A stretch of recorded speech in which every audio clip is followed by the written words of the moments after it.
खबर हरियाणा से, जहां हरियाणा सरकार ने बारिश और ओलावृष्टि से खराब हुई फसलें के मुआवजा राशि तय कर दी है। किसानों की 75% खराब फसल का सरकार की ओर से 15,000 रुपये का मुआवजा राशि दी जाएगी। इसके अलावा 25 से 50% फसल खराब होने पर 9,000 रुपये प्रति एकड़ का मुआवजा दिया जाएगा। आपको बता दें कि 51 से 75% फसल खराब होने पर किसानों को 12,000 रुपये प्रति एकड़ सरकार मुआवजा देगी। डिप्टी सीएम दुष्यंत चौटाला ने बताया कि फसल खरीद के बाद 48 से 72 घंटों के बीच में किसानों का भुगतान हो जाएगा और देरी होने पर किसानों को 9% ब्याज सरकार देगी। ब्याज की रकम सीधे किसानों के खातों में भेजी जाएगी। डिप्टी सीएम ने बताया कि प्रभावित प्रत्येक किसान को खराब फसल का मुआवजा सरकार देगी। उन्होंने बताया कि किसानों को मुआवजे की राशि सीधे उनके खाते में ट्रांसफर की जाएगी। इसमें लापरवाही बरतने वाले अधिकारियों को बख्शा नहीं जाएगा। हरियाणा के डिप्टी सीएम ने बताया कि 3 जिलों में बारिश से कम नुकसान होने की संभावना है, जहां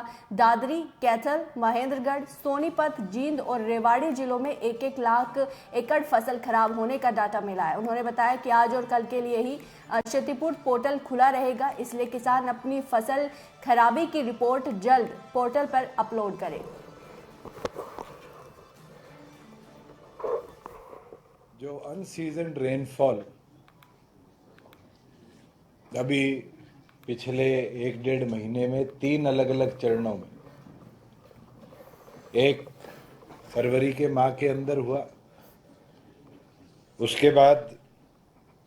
हमारे बीच में 24 और 25 मार्च को हुआ, और फिर 30 तारीख से लेके और 3 तारीख तक अलग अलग हिस्सों में प्रदेश में अनसीजन रेनफॉल और हेलस्टॉर्म, ओलावृष्टि जिसको हम कहते हैं, आए। पिछले साल सरकार ने क्षतिपूर्ति पोर्टल बनाया था, जिसके अंदर फार्मर को ये ताकत दी थी कि अगर उसके क्रॉप लॉस होता है तो वो सरकार को डायरेक्ट रिपोर्टिंग क्रॉप लॉस की कर सकता है। और आज जब मैं आपके बीच में बैठा हूं तो अभी तक 16 लाख और 83,000 के लगभग एकड़ेज की क्रॉप लॉस का डाटा फार्मर ने अपलोड किया, और लगभग ये मोटा मोटी 17 लाख, अगर मैं इसको कहूं तो 17 लाख एकड़ की वेरिफिकेशन सारे रेवेन्यू, सारे एग्रीकल्चर और अगर और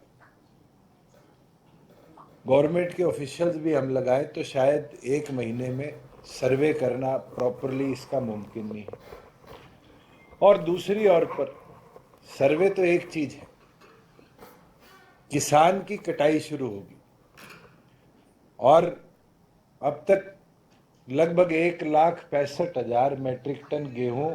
का आगमन हमारी मंडियों में हो चुका है। और किसान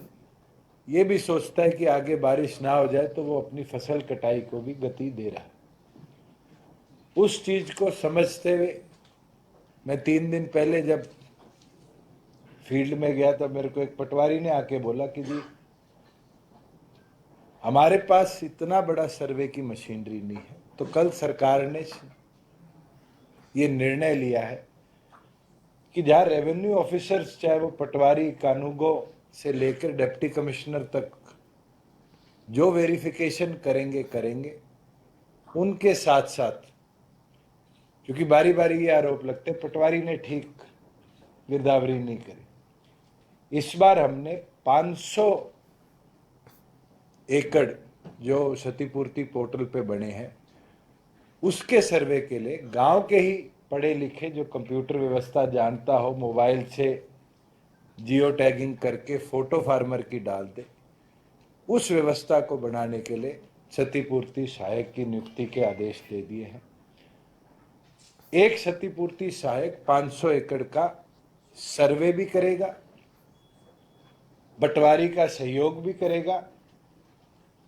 और जब फार्मर क्रॉप बेच के आएगा तो उसका डाटा भी रीसिंक कर अगर किसी के 25 से 50% हुई है तो उसको हम 9,000 रुपये देंगे, 50 से 75% क्षति हुई है तो उसको 12,000 देंगे, और 75% से 100% तक किसी के क्रॉप लॉस हुआ है और वो एक दाना भी मंडी में नहीं बेच पाया, तो उसको 15,000 रुपये देने का जो सरकार का नियम है, उस अनुसार जैसे जैसे सहायकों द्वारा भी और रेवेन्यू ऑफिसर द्वारा भी वेरिफिकेशन हमारे पास आएगी।